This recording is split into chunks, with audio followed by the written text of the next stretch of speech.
Hey guys, Kinoflex here, and once again we are back with another response video to our least favorite reckless driver, Colin, who has a bone to pick with some other YouTubers who took issue with the final season of Squid Game, including Charlie again. Yeah, I feel pretty sorry for the next guy who looks at me funny. What about that guy? Don't be silly. He's not bothering anybody. I mean, not like that guy. Who, me? I reviewed the season in a previous video, but to sum up my thoughts briefly, I thought that the season started out pretty good, only to fall apart in the last couple episodes, which culminated in a very disappointing ending that almost makes you regret watching the whole series with how little the payoff that was built up for years actually matters. But I still thought that there were some positives to the show, so I'm curious to see if Colin ends up defending some aspects of the show I thought were executed well. With that being said, let's begin. So the first video is from a channel named The Canadian Lad. This is someone I've actually watched for a few years now, and I really like his videos, but I didn't like this one. Let's get into why. Number 1, the story feels incomplete. Look, I'm a Marvel fan, so I've got no problem with cliffhangers. Throw them at me all day long. But what I do have a problem with is when a story just refuses to finish what it started. Squid Game Season 3 never answers the biggest question of all, why?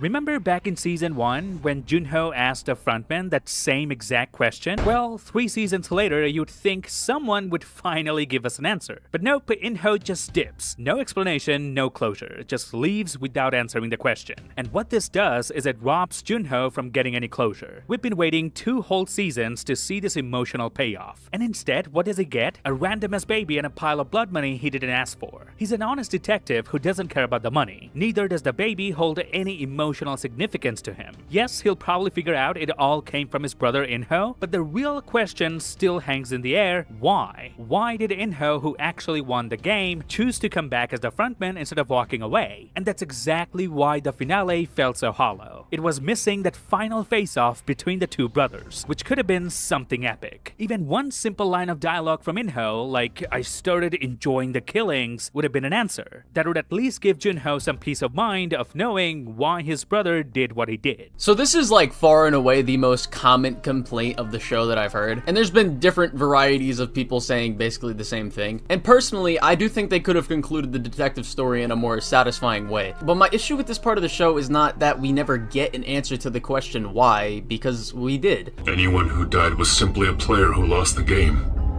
Trash eliminated from the competition, and as we speak, our world is filling up with more and more trash. You still don't see, do you? If the world doesn't change, the game doesn't end. We got that answer in the beginning of Season 2, and throughout the rest of that season, and Season 3, mind you, I'm thinking of these seasons as if they're combined, basically the same season. And I think that's important to mention because, yes, technically it is a new season, but I think people are failing to realize that this isn't really a new season, it's just still Season 2, just with a different number above it. And I'm not saying Canadian Lad is doing that, I'm just saying people in general. Regardless, Season 2 further explores why Inho not only got into the games to begin with, but it also shows us the differences between him and Gihan, and why Inho became the frontman. And I feel like it gives us a satisfying conclusion, even if it's not a happy one. A conclusion where Inho is changed by Gihan and seemingly done with the games. In my opinion, that's at least what I got out of the ending. And Inho goes out of his way to make sure Gihan's legacy lives on by giving his legacy to his daughter, and Junho, who's a good person that he knows will take care of the innocent baby that Gihan gave his life to preserve. And I talked more about this in my last video on the show. So while I do agree that the detective should have had a more satisfying conclusion, I don't really think it works if he gets this conclusion with Inho that people want. Because realistically, like, let's look at this, right? After this story was concluded, if you go back and you look at the plan they had to stop the games, there's no way this story works if the games are actually stopped in the middle of them. And I talked about this in my Squid Game video, but I mean, a big theme of this show is that the games will never end. The show was never supposed to have some grand stopping of the games with the detective, and you know, the good guys get to go home and see another day. No, it has a tragic ending. And not getting closure on something, I think, is part of that tragic ending. So we're already off to a pretty poor defense. The problem with Inho and his detective brother subplot isn't necessarily because we can't figure out what Inho's justifications for continuing with the games are, as Colin is correct that we can get a good idea of how he justifies himself if we look at his interactions with other characters. But the problem is that the show itself asks you why Inho specifically became the frontman. what happened to him personally for him to agree to that position, and what he gets out of it that he wouldn't otherwise if he weren't in the position. And if the show has no interest in answering that, why spend so much screen time over the course of 2 seasons to the detective subplot if there's no actual payoff to them confronting each other to answer that question after getting built up so much? He originally won the game and became rich, so why didn't he just leave to be with his family? Because you can agree with the philosophy of Squid Game and not be the leader of the entire operation. For comparison's sake, let's look at Batman. His motivations for being a superhero is obviously to prevent crime and save lives. But there's a more personal reason relating to his childhood, as a random criminal with a gun murdered his parents, which induced trauma, along with a desire to prevent any needless loss of life. But what is In-Ho's secret origin? There's an implication that outside of the official reason he gives as the frontman, there's a second, more personal reason for why In-Ho is so directly involved in continuing the games, that is a plot thread that just ends up not getting answered or resolved. And I can forgive the show for not telling us why and leaving his reasons ambiguous, but what I can't forgive is the show itself making his personal motivations a priority by spending so much time asking you why with the shitty boat subplot that could have been cut out of the show with nothing of value being lost. The detective spends the entire time trying to find the island the game is being held on, arrives when everyone is dead, catches none of the organizers of the game, and asks the same question he asked his brother when he first found out that he was the frontman in Season 1. Player 246 could have just found the detective's boat like he did in the finale without anything else being shown from the detective's subplot, and it would dramatically improve the quality of the show by fixing the pacing, since this covers a significant amount of time in the 2 seasons and not leave a plot thread unresolved. I also want to push back on the claim that the satisfying ending people are asking for has to be a positive one where the games end up getting stopped and everyone lives in the end. Because that's not what people like myself mean. What we mean when we say that is that the characters are given satisfying send-offs that were properly built up to and reward you for paying attention and getting invested. We're told that Gi-hun died a hero doing all he could to try and stop the games, but what we're shown is that he was a complete doofus whose poor decision making actually got more people killed needlessly and kept the games going because of his moral code that doesn't make a whole lot of sense. But more on that later. And realistically, if Junho and In-Ho got a final conversation, all it would have told us is things that we already know. How do you know that when we weren't given a direct answer and still have no idea why he chooses to be the front man in the first place? So I think the more fitting conclusion to the detective story, whose internal struggle that was mostly focused on was not being able to move on from the games and his brother and, losing faith in the police system, a better ending for him would have been to just let the stuff with the games and his brother go. So your takeaway is that the detective becomes better at helping people by completely ignoring a criminal empire at large that regularly kills hundreds of people. Maybe this is my lack of media literacy talking, but wouldn't ignoring serious crimes like murder regress his character rather than develop it? And to see him trying something else other than the police force to help people. And we partially do see him move on. Like in the ending, we see he's moving on. And I mean, after all, he did stop the games in this part of the world, even if it was too late. He didn't stop it, in general, but he did stop it in this part of the world. He was the reason the games got destroyed. I didn't do fucking shit! I'm not sure where you're getting this idea that he permanently stopped the games from continuing in South Korea when none of the organizers were arrested and can simply just do the games again in secret. But after this, all we get is him being confused on what to do next. And the scene where he finds the baby and the money doesn't really conclude anything. Like, sure, we see him moving on and continuing his life, which is the conclusion that I think could have been expanded more on because we have no clue what he might be doing now other than taking care of the baby. It's almost as though he's a poorly written character that actively takes away from the show's quality with its inclusion. Really makes you think. So that is where I would say the problem is. The problem is not we never got an answer to the question why, because the whole season is answering the question why, and it's a battle of those clashing ideologies. But I would also say that people are severely gassing up the actual amount of screen time that Junho and the boat crew have. Like, genuinely, if you go and watch like the rest of the season, or both seasons combined, I think they actually might have like 20 minutes of screen time total over the course of like 13 plus hours of season 2 and 3. So even though I do partially agree with this criticism just kind of for different reasons, I don't think it's that big of a deal as I've seen so many people make it out to be. And now we've reached a part of every Colin video where when he's faced with criticism he can't defend against, he tries to just downplay the problem to pretend that it's exaggerated and not worth giving attention to. But you really have to admire how he just goes full on shill mode here by saying with a straight face that 20 minutes of what might as well be filler isn't a waste of time. Think of all the ways 20 minutes would have improved on the ending confrontation between Inho and his brother, and how it could have given us a better ending to the series. Or really, any plotline in the show you thought was lacking by giving certain characters more screen time. It's just an argument from someone who simply doesn't value his or other people's time. But let's keep moving on with this video. Number 2, inconsistent character behaviors, namely Gi-hun and Lee Myung-gi, because their character arcs in this season are all over the place. Let's talk about Gi-hun first. He's devastated after losing his friend Jung-bae. And not just him, a whole group of people died because they followed his lead. So Gi-hun was broken from the inside. When that shaman lady tries to provoke him, his first instinct is to strangle her. And we've never seen Gi-hun snap like that before. But that's totally fair. That guilt is eating him alive. Later, that same guilt pushes him to strangle Daeho, blaming him for Jung-bae's death. So far, all of that tracks. It's consistent. So before I move on to his criticisms here, I just want to give credit to Canadian Lad for actually having some media literacy as opposed to other people I've seen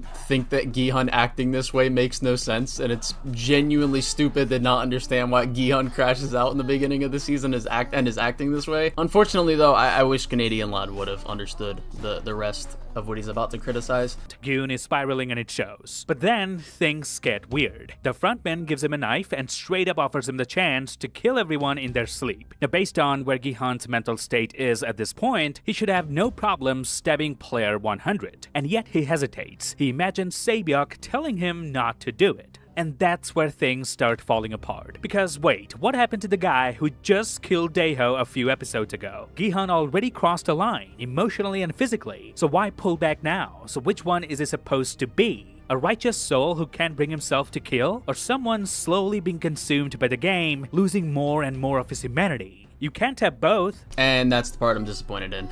What I thought was an understanding of the character was kind of short-lived. And I'm not trying to bash Canadian Lad as a person here. Like I said, I've enjoyed his content for years, but I can't understand how he and others don't understand the very clear reason as to why Gi-hun spares these people. Yes, he's crossed the line, but even when he was mentally broken, we still watch him struggle immensely to actually kill Daeho. And after he did, he almost kills himself after coming back to being a bit more level-headed with the reality of his past actions and the current situation he's in. And after the baby is born and the mother talks to him and he remembers Sae-byuk, he gets reminded and he gets put back on the right track from others, just like he was in season 1, of who he is and why he's in these games to begin with, why he came back. He doesn't kill these people because he believes that every one of these people deserves a fair chance, even if morally he thinks they're throwing away their humanity. So I mentioned this in my video reviewing Squid Game, but besides the detective, Gi-hun is probably the worst written character in the entire show, which really impacts it as a whole since he's the main character. Remember Rose, that dumb bitch that nobody liked in The Last Jedi who said in an active war zone that it's wrong to fight what you hate and that you should instead save what you love? That's how we're gonna win. Not fighting what we hate. Saving what we love. That's pretty much Gi-hun's entire character.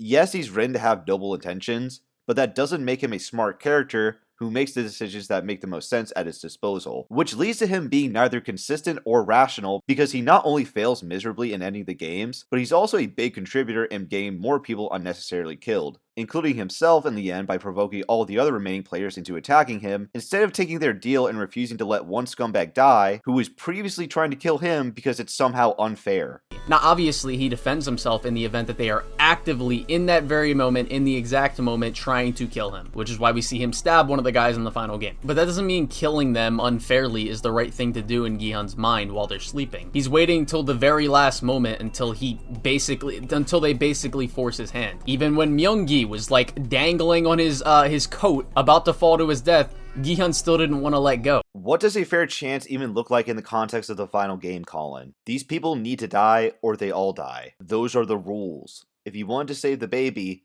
Gi-hun would have to violate his own morals and agree to let people die. And if he really did want to give everyone a fair chance, then why did he sit by and just let Min-soo die instead of teaming up with him? You know, the one guy left who still voted with him to leave? I guess he could just go fuck himself. Wow, what a morally upstanding guy. And when he says that the show can't have both, I just completely disagree. Like, seeing a character fall and lose their way only to get back on the saddle and keep pushing is a very common thing in storytelling. I mean, like, the easiest example I can think of off the top of my head is Spider-Man's Black Suit arc in multiple different stories, or Invincible with Mark in season 2 and 3. There's no flaw in having a character, you know, getting broken and finding the will to push through even when they stumbled. That's not inconsistent character behavior. The issue with Gi-hun isn't simply that he didn't kill them in their sleep, it's that he had no plan on how to deal with them at all once the game started, and was only saved because someone was actually playing the game for him. He makes 0 attempts at negotiating with them,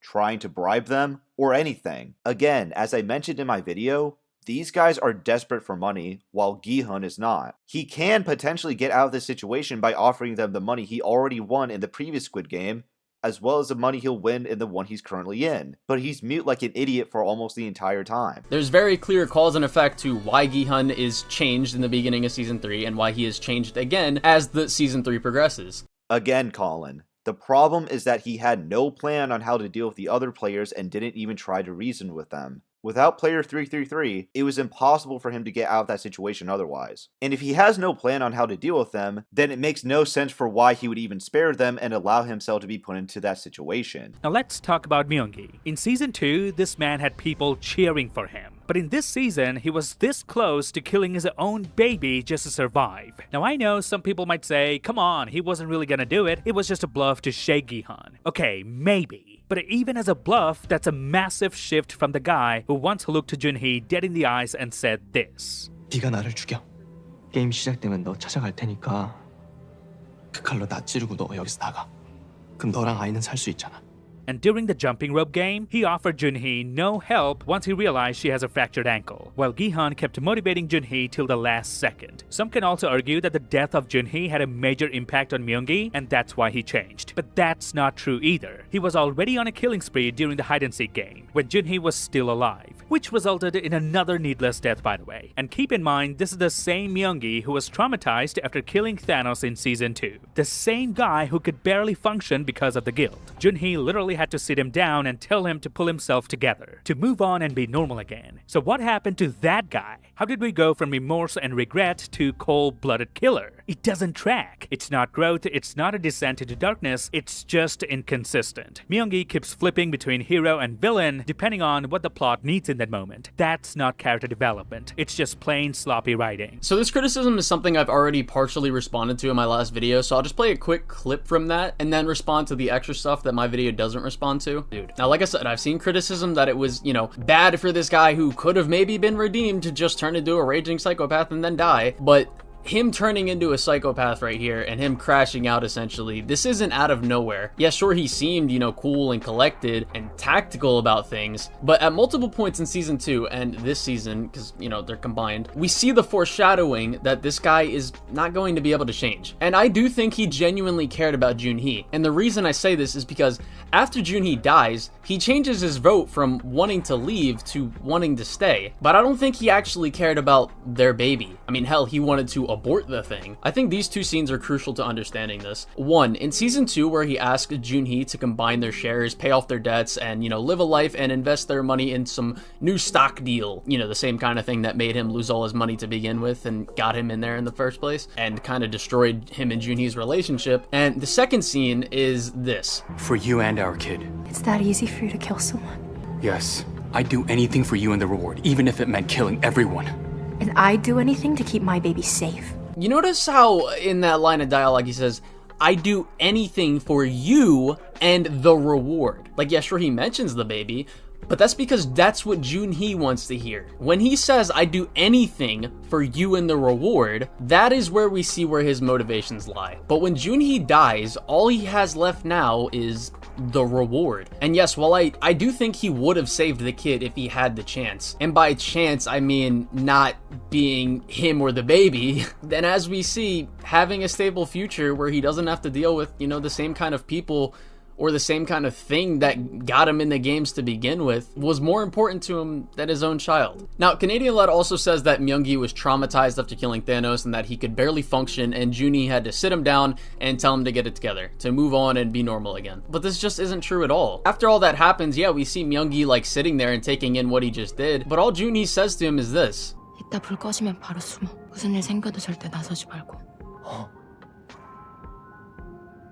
그리고 너 피 좀 닦아. And like, you had to have rewatched the scene to get the footage for your video, so like, I'm confused why you said this. Like, I don't want to say you're intentionally lying, but you're definitely not being truthful. You calling me a liar? I ain't calling you a truther. But anyways, he says that this isn't growth or a descent into darkness, but I think a further descent into darkness is exactly what this is. Like, after you kill someone, you obviously change as a person. These games in general make you change as a person. We see it throughout every season of this show with multiple different people. So saying it doesn't make sense that, you know, Myung-gi goes on a killing spree to get more money and to save Junhee, it's just completely wrong. And like I said in my video, the show puts out clearly where Myung-gi's motivations lie and leaves little breadcrumbs showing that Myung-gi will not be able to change or become a better person. Everything Canadian Lad said about player 333 being uncharacteristically bloodthirsty is correct. This character has zero reason to escalate things the way he does in the final episode, especially when it's entirely inconsistent with how he acted in the previous episode. Sure, you can have him killing other players because he wants to help his wife and kid, but when you show him making an incredibly smart play where he tricks the other players to save his kid only to follow it up with him making incredibly stupid decisions when he was being super tactical just a few moments ago,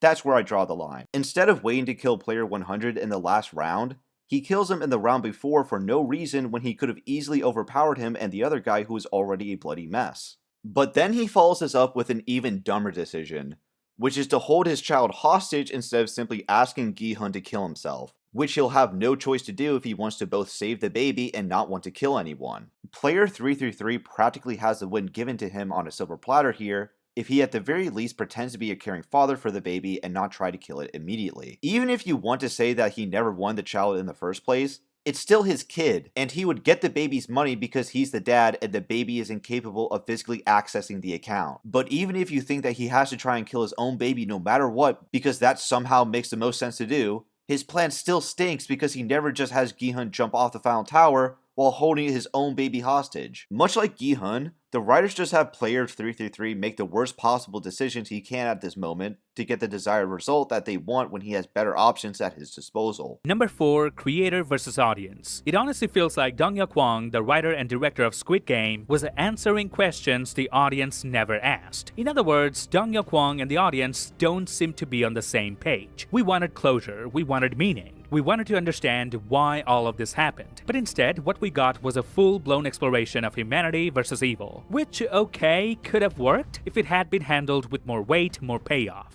Yes, Gi-hun sacrifices himself to save the baby, saying, "We are not horses, we're humans." But as a viewer, I didn't just want to see Gi-hun's ending. I wanted to see In-ho, the frontman, finally face the consequences of everything he has done. Gi-hun had already given up on his life when he was begging the pink guards to kill him. His fate was sealed the moment he decided to step back in the game. So I have no problem with him dying at the end. But the way they handle frontman, that's where the real problem is. Gi-hun may have won his personal battle, but In-ho never truly lost. He never confessed, never cracked, never faced judgment. 3 times he was on the verge of breaking down. Tears in his eyes, guilt written all over his face. But he held it in, every time. And then what? The final twist reveals Squid Game isn't just a South Korea nightmare, it's a global operation. And In-ho is still in power, still running things, business as usual. And that's the biggest problem. One of the biggest reasons people loved Season 2 was because of Lee Byung-hun and how damn good he was as the frontman. He added depth, mystery, and tension. So naturally, we thought Season 3 was building toward a showdown of Gi-hun versus In-ho, the emotional climax, the final reckoning. But instead, the frontman gets sidelined, takes a back seat in the very season where he should have been the center of it all. And honestly, that feels like a huge missed opportunity. Okay, I just disagree with this entirely, and I think the theme does have great payoffs for another reason that I explained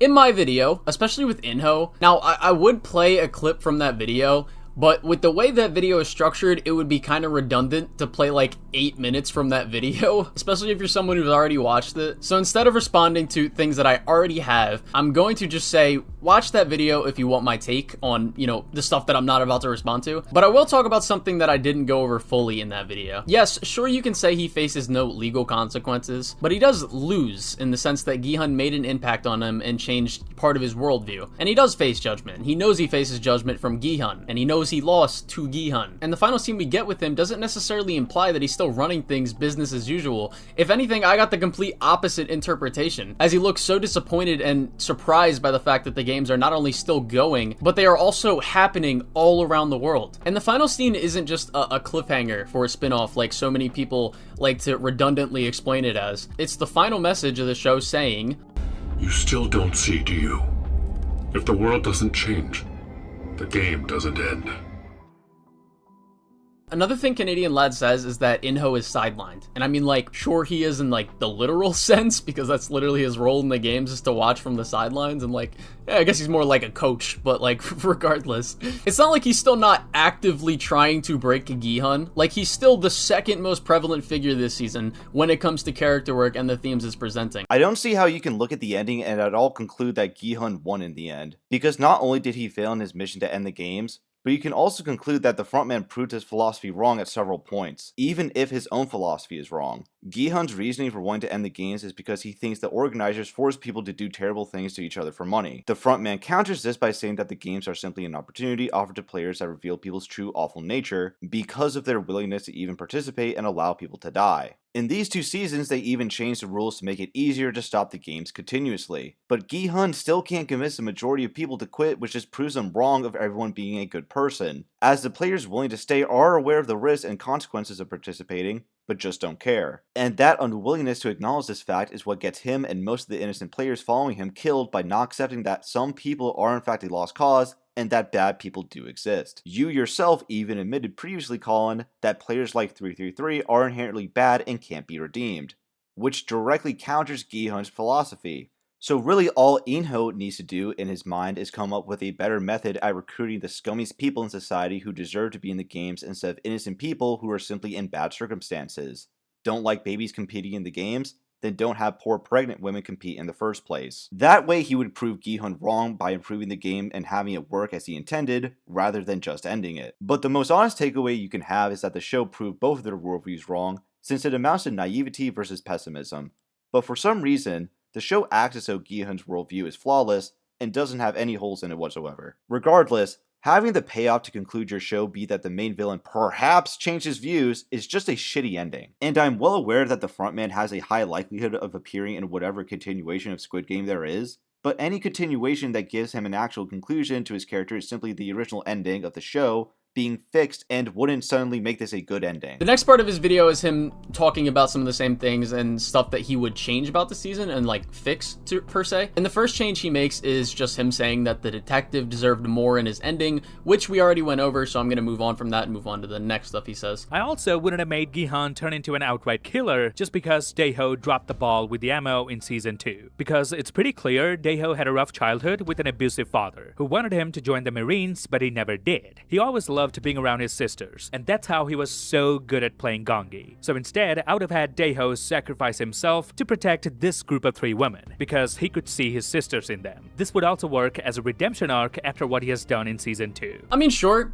I agree, this sounds like it's interesting, but this also takes away from the conflict of Gi-hun and Inho. If Gi-hun never crosses that line to kill Daeho, then him coming back to reality and coming to terms with the fact that all those deaths came from his lead, then continuing his fight even after stumbling and mentally breaking, none of that would hit as hard as it does. Okay, but their conflict doesn't really make any sense in the first place because Daeho made an understandable mistake that wasn't made out of any sort of malicious intent. And he already forgave player 120 for also fucking up and getting the ammo, and he doesn't want to kill them over it because he understands that it wasn't their fault that all of their friends died. The real reason they all died was because Gi-hun's plan was stupid, as there was no way of them actually winning against the guards even if they had the ammo. And this leads into the next thing he says about the show. But above all else, the heart of the story should have been Inho and Gi-hun. Their face-off should have been the emotional centerpiece of the season, not some quick 5-minute scene buried in 6 episodes. I get that Gi-hun was in shock, so he didn't say much during their big face-off, but if they had shared more than one scene together, if there were multiple interactions, then Gi-hun would have spoken.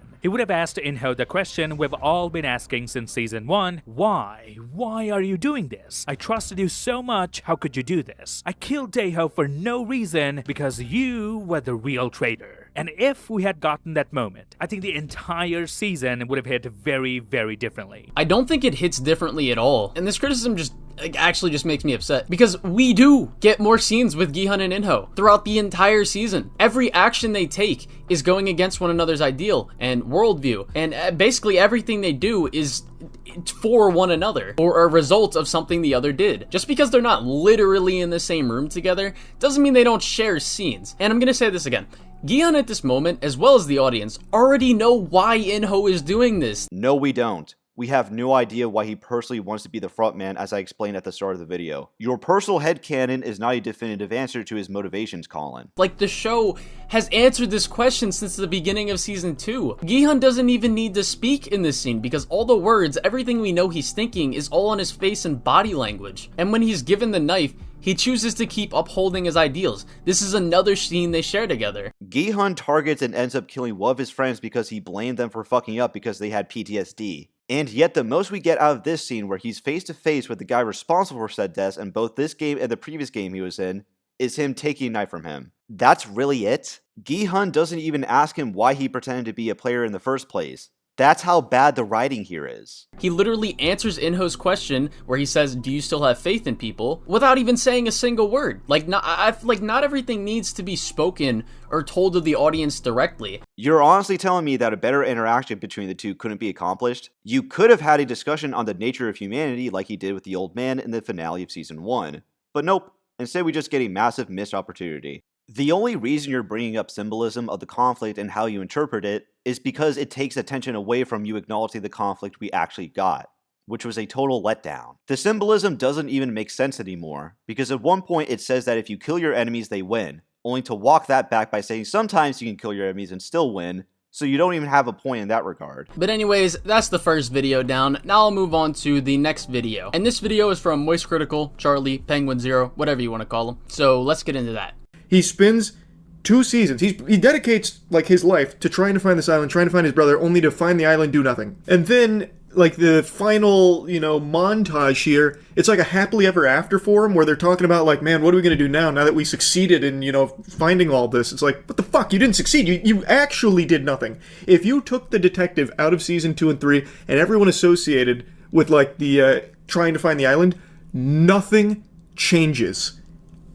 Actually nothing. So they're patting themselves on the back, fucking fingering each other's buttholes about how great of a job they did to get to the bottom of it, when they didn't do anything. All they did was arrive to the island as it was basically blowing up, going nuclear. Like, it's such a waste. Like, what is even the point in even bringing them back for that when they have nothing to do? There was no payoff. We didn't even learn anything from their investigation other than his brother is the top brass and Captain Park, well, he got involved with them and took the bad guys fishing, then became like a close pal of theirs.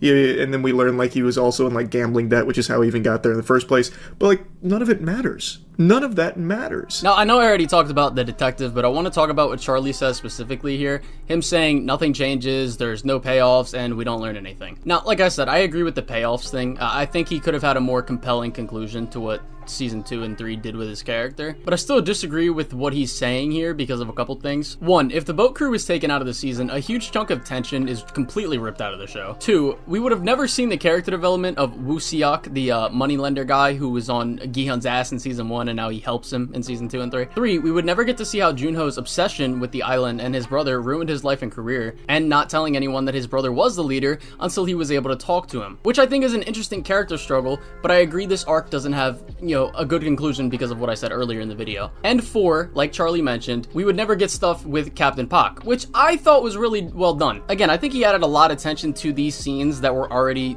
adding tension to the story, on top of the fact that Captain Pak is an interesting character himself. 1, what are you talking about? The main tension that anyone actually cares about is from the games and drama between the players, which the stupid boat subplot actively takes attention away from. If you remove this subplot, it would probably add more tension, not less. 2, nobody gives a fuck about this character. Maybe you're the lone exception, but this comedic relief character is not enough to carry an entire subplot. 3, why is it wrong to want to be obsessed with stopping a killing game? And if you acknowledge that his character arc sucks, why are you even bringing this up as a point? 4, of course you thought it was well done because you're easily impressed. The only thing that crossed my mind regarding the captain was that he was obviously a spy and he could have been caught at the start of the season if the detective wasn't a complete moron who just prolonged this problem from getting solved because he was in complete denial. You also can't just say that the captain is an interesting character and not explain why that's the case. That's just a cop-out on your end. I think saying nothing changes about the show without the boat crew plotline is a large over-exaggeration of a criticism, and maybe it's intentional, I don't know. But on top of the fact that people acting like this plotline took up a shit ton of screen time, it's just overall a big exaggeration, I feel like. Colin, the fact that this takes up any amount of screen time should be an issue. And you saying that you personally don't care about it being a waste of time doesn't stop it from being an issue. You're just hand-waving away criticism. Like the whole plotline of Gi-hun getting back into the games only to realize they were played, and then, you know, everything happens with In-ho and Gi-hun after that fact. None of that happens without the boat crew, and we lose like part of the game where it's like In-ho is constantly one-upping Gi-hun. Okay, that's great, but the minute Gi-hun leaves to participate in the game, this should be the last we see of these characters, at least until the finale, because nothing changes from the main plot with their absence. And one more thing before I move on, Charlie says that they get like a happy ending, everybody's like going home and da da da da. That's just not what happens. Like, obviously, Junho's not getting a happy ending because he gets no conclusion with his brother. And while the money lending guy and the other dude, you know, they start running the hotel. I think that's a nice ending to those characters' story, which I probably should have mentioned in my last video, but it's pretty good that they're basically taking a part of Gi-hun's legacy, the hotel. They're remodeling it, and Gi-hun now essentially gave them the chance to be better and improve. And instead of them doing like, you know, being loan sharks, essentially, now they can run a legitimate business and where they can actually try and thrive in the society they live in. I think that's a really nice conclusion to those characters, or to that character's story. That ties in really nice to the theme of the show. This sounds nice until you realize that Gi-hun himself could also be here and the Loan Shark's character arcs remain unchanged. But because he died in a preventable and dumb way, we don't get that. I think it's somewhat happy and somewhat tragic because the theme of the show is like, you know, the capitalist society is what's causing people within that society to become who they are or change or, you know, just struggle so much, etc., etc. And even though that these people are taking, you know, Gi-hun's legacy and he essentially gave them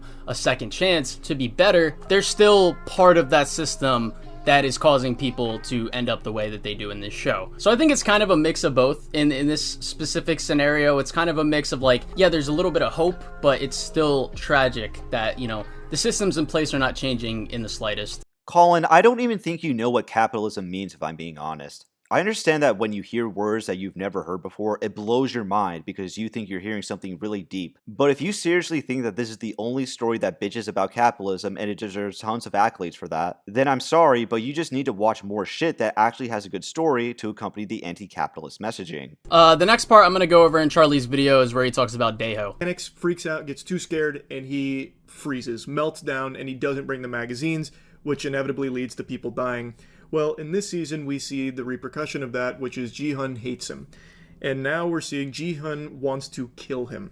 So in this game, he is looking for him actively to murder him. And Daeho doesn't get anything to do other than say, I lied about everything because I wanted to be cool. I wanted you guys to think I was cool. And then he like fights back against Gi-hun and then gets killed. And it's like, well, why even bother keeping him around? Like, the idea, I think, was to show that Gi-hun is kind of like falling apart here after everything that happened in season 2. Like, he spends the first episode kind of like in a trance, like this fugue state, and then he like snaps out of it here while like choking out and killing Daeho, and he's like, it's your fault, and then he comes to the realization like, yeah, it is kind of my fault. But like, it's still just, you don't get a whole lot out of that character. He just says like, I wanted to be cool. It's like, okay, well, that's not a whole lot of payoff for this character that we built up. I felt like there could have been more there. Okay, I'm sorry, but like this whole area of the show, like this criticism is just so confusing. Like saying, oh, there's so much more they could have done with Daeho. It's like, okay, like what? I already responded to what Canadian Lad said about what he thought they should have done with Daeho and how it would ultimately detract from another more interesting part of the story. So I'm just confused on what exactly you guys were expecting from Daeho. And he doesn't say he lied about it so he could be cool. He explains that he lied so that he could be around people he thought he could stay alive with. And in doing that, he becomes part of the reason why Gi-hun's plan failed. Like, I just don't understand how it's not interesting that, like, basically societal standards and like, you know, societal expectations basically is the reason why Daeho lied. And when people put trust in him and expect him to be able to, you know, uphold the things he's lied about, he's faced with the repercussions of those actions. It's not like he deserved to die, but again, it really goes nicely into the theme of like what society can do to people. And like we see him mentally destroyed and guilty over this, and he tragically dies at the hands of Gi-hun, which is interesting and in turn makes Gi-hun's story more compelling as well, who is the prime primary focus of the show, so he should be taking center stage. He should be the most important. Like, I just really don't get how what happens with Daeho is like underwhelming or disappointing. I thought it was a really good writing choice to do what they did with the character. So I'll agree with Colin here somewhat, because I don't necessarily have a problem with Daeho dying in the hide-and-seek game, as Gi-hun develops as a character by becoming more willing to kill other players. But then he just immediately regresses in character by taking a no-killing stance again, with no one ever bringing up Daeho from that point on, which ends up squandering that character and makes Gi-hun less righteous in the finale, because he's unwilling to kill other players who are much more evil than Daeho ever was. But I don't think that's like the worst case of it. Like, there are characters that get done even dirtier. Another great example, Min-soo. He's like very cowardly, but he's not like Courage the Cowardly Dog who like rises up and like saves the day to protect the people he cares about, you know, overcoming his fears. Min-soo in season 3 gets reduced to a drug addict. And I'm not exaggerating, he does. All he does now is he finds the Thanos cross of pills and he starts popping pills and then gets addicted to drugs, so he starts hallucinating and eventually he dies. That's it. Like, what the fuck is even the point in keeping him alive? Why did we give any attention to this guy throughout season 2 and like a lot of season 3 as well? Like, he does get a lot of screen time, and it seems like they're sprinkling little breadcrumbs here, a little bit of seasoning on this character that you're expecting something to come from it, but all that comes is a fucking crippling pill popping addiction. Like, this guy's fucking fiending, he's going through withdrawals, and like he looks like a League of Legends player on a 10-game losing streak by the end of it. Like, it. And there's just nothing there. There's no payoff. There's nothing that comes from it. What the fuck is the point? Again, this is the thing. This just goes back to what I said at the beginning of the video. What are these expectations you're putting on the show, and how is it not interesting to see someone who let the only person who is nice to him die right in front of his face because he was too scared to do anything? Then he takes that fear and starts taking drugs that he thinks will help him become more confident, which in turn makes him relive the same trauma that made him take the pills to begin with, kill someone, and then get revenge on the shitty person who did this to him. Then he dies because he looks like a crippling drug addict and an easy target to others, just because he wanted to do good. When before this, he didn't do anything wrong but try to stay alive. And he continued to get bullied and peer pressured just like he did in the outside world. Like, how is this not an interesting ending to his character? Like, I'm genuinely so lost on where the flaw is here in the writing. Like, they kept him alive so they could do something interesting with his character, and it was interesting. Like, this isn't a flaw in the writing, I'm sorry, but it's just a flaw in your expectations. And like, you're saying he doesn't like rise up and like, you know, fight like to protect the ones he loves, blah blah blah blah. Yeah, the ones he loves is already dead. Or technically not the one he loves, but like the person who was nice to him, you know what I'm talking about. But like, he does. It's just in a way where he becomes a crippling drug addict, which I still don't understand how that's not interesting, that someone becomes a drug addict because of society. But like, like, I feel like this show just has so many different examples and different situations and different examples of what society can do to people, and this is another one of them that I thought was done really well. And like, it's just, I don't understand. Like, I really don't. I'm just gonna move on. This makes no fucking sense. I mean, it's just bullshit. You know what? I'll actually throw Colin a bone here, because that's honestly a pretty good defense, which is surprising. Originally, I myself found Min-soo's character arc to be pretty anticlimactic, but looking back, it never had to be big or grandiose to the point that he was doing something extreme like giving the frontman back shots or something. I think that because the wait for the third season took a while, it made people have some high hopes for certain characters that were never intended to be all that important. In Min-soo's case, I saw a lot of people saying that he was secretly a VIP or was related to a VIP, with no evidence to support that theory whatsoever. And as Colin points out, it works as social commentary by showing the sad cycle of mistreatment of socially awkward young men, where they just get ganged up on and never get any support. So yeah, even though the rest of his defenses were trash so far, this specific defense was actually pretty good because it changed my mind at least. That being said, I still consider Min-soo's blood to be on Gi-hun's hands somewhat, because Min-soo was wanting to leave from the get-go, and Gi-hun did not repay him in any way for his loyalty at all. The next part is him talking about the final game and Myung-gi. Junhee was going to die here, because we saw her break her ankle in the hide-and-seek one. So it was very clear she wasn't going to make it across, so she sacrifices herself, and then it is all up to Gi-hun to protect this baby. Myung-gi is still alive here, which is the father of the baby and the former lover of Junhee, which of course now puts these two together going into the final game. Big problem is, though, all of the characters we've cared about up until this point are dead. It really seems like the tag game before the jump rope was like the finale game, because that's where all of the characters we gave a fuck about lost their life. So then after the jump rope game, the people that make it are people we just don't even know.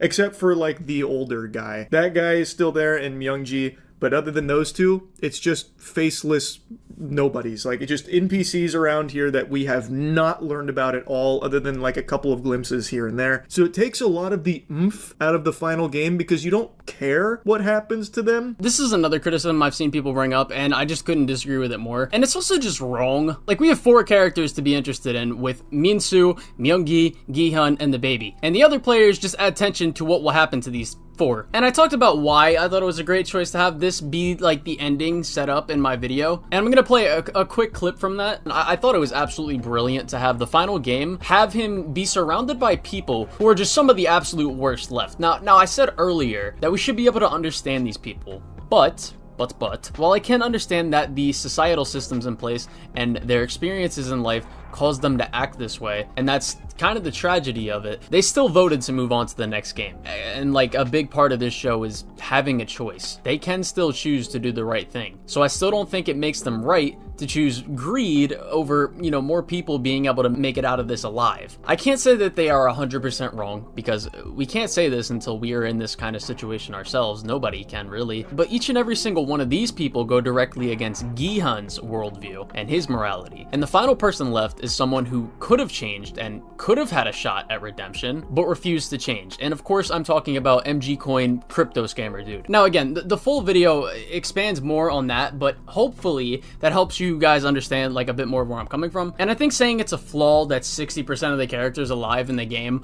are ones that we just don't care about, it's just missing the point of what the ending was going for thematically. Yeah, the final game would have been interesting even if it's full of background characters who haven't gotten any attention until now. That is, if they all weren't just copy-paste versions of the same one-dimensional evil greedy guy. I love stories involving characters who have dramatically different backgrounds and points of view trying to navigate morally complex situations. And this could have been a very emotional game that involved us learning more about these new players and why they deserve to live over other players. But when they're all just dumb NPCs that have no character depth, I'm bored out of my goddamn mind. And on top of that, because they're all greedy assholes that only care about money, it's so easy for Gi-hun and the baby to get out of this situation alive if he just used his brain. If he promised to just give away both his and the baby's prize money in exchange for 2 different players dying, the remaining players would be objectively richer and have no reason to not take the deal. I mean, for fuck's sake, Gi-hun could even have the frontman himself prove that he's not lying by telling them that he doesn't owe any debt, since he had no problem revealing all of the players' personal financial information at the beginning of the game. And he can't say no to revealing Gi-hun's financial information without violating this rule he established.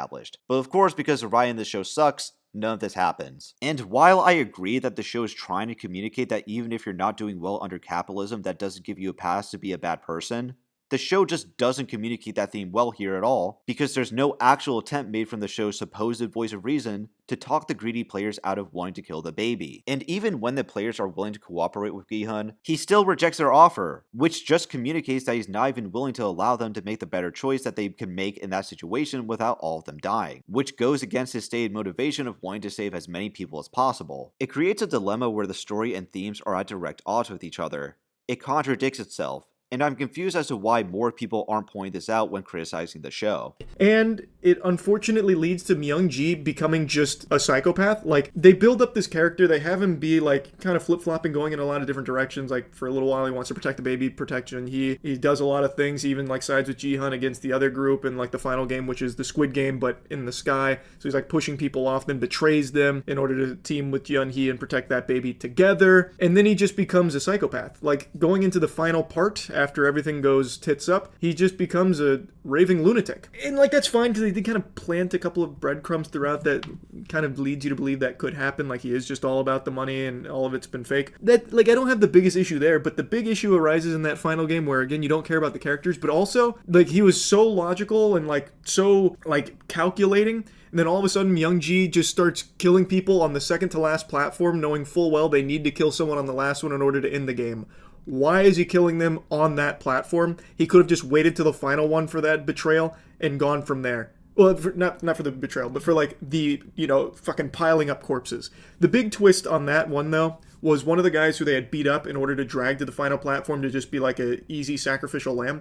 Well, that guy says, fuck you, literally just dives off the platform, killing himself, giving the big middle fingers to Myung-ji, like, I will not be your lunchbox, as they called him. So then that's when it becomes Gi-hun versus Myung-ji, and he just becomes just a full-blown psychopath, which is very, I don't know, it feels like kind of a cop-out Like, it made you want to just root for Ji-hun, like, oh, now it makes sense why he's about to kill this guy. I don't know why he's phrasing it like it's a problem that Myung-gi kills the people when you know why he kills those people, and you literally said it. He's not expecting that guy to just kill himself. Maybe that wasn't intentional that he's phrasing it that way, but I don't know. It's just the way he says it. It makes it sound like that. Because he then follows it up by saying, then another big problem arises, which leads to his next criticism, and we'll get to that in a second. But I want to talk about him saying it's like a cop-out, even though, again, you literally pointed out that there were like breadcrumbs and things that you can look back to and be like, oh yeah, this guy's probably not gonna be able to change or be better by the end of the show. So it's not really a cop-out. It's like there's foreshadowing to this. Colin, these excuses suck.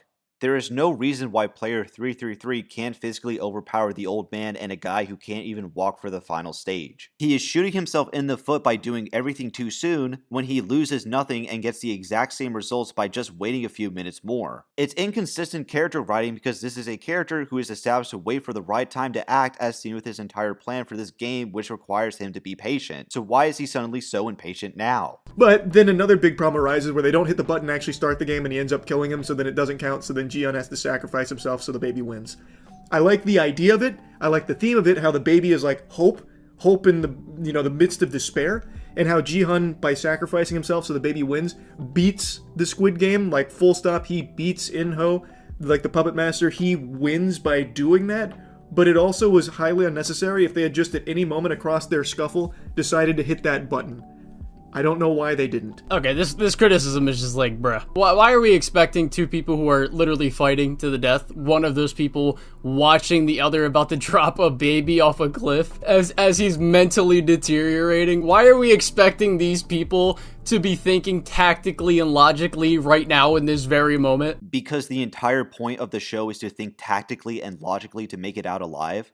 What is this response? All throughout the show, we have had characters hyper-focused on their plans and doing things in a very specific way for the games they participated in because they know if they fucked up, they're dead. And having Gi-hun not remember to press the button just makes him look even more like a complete idiot. Like, genuinely, they're fighting to the death, and you expect them to just be like, oh, well, hold on, let's stop for a second here, buddy. Let's press the button for a second here. Like, if I was in that situation, I would probably forget about that too, and be mainly focused on winning the fight. Yes, Colin. We all know that you're not going to pay attention to the rules of a killing game and just die immediately. That doesn't require any convincing from you because it's obvious. And I know someone might say, well, what's his name? Myung-gi was being smart before this, da-da-da-da. But, like, yeah, there was less of a risk earlier in the game than there was by the end of the game, obviously, because more and more players dwindled down, and it was just him, Gi-hun, and the baby. So, obviously, his mental state deteriorating is gonna hit its peak at that time. Like, I don't know. I just don't understand this criticism at all. Risk was present at every step of the game.